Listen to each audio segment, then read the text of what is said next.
Noong unang panahon, isang bata na napakabait at napakabuting anak na lumaki lamang sa kanyang lola at lolo.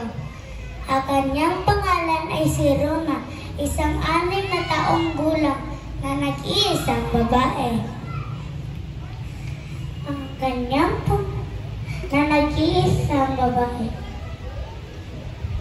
Si Rona ay nagsimulang mag-aral sa kinder at maraming naging kaibigan. Maliban sa nag-aaral, siya rin ay tumutulong sa kanyang lola at lolo sa pagliligpit ng mga aayusin na gamit sa loob ng bahay.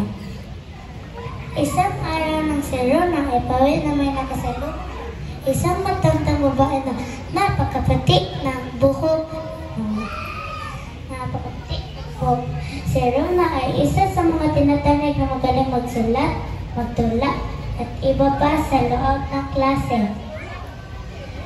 Nakalipas ang ilang araw, nakasalubong ulit ni Rona ang matandang babae na nakatitig sa kanyang habang siya ay patungo sa pinatutunguhang bahay.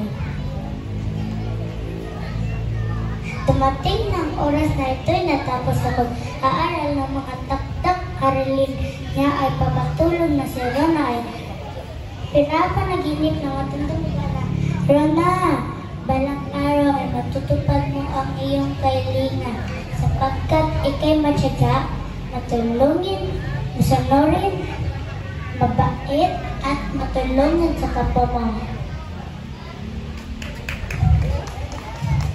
Si Rona ang batang matyaga, matulungin, masipag at mabait.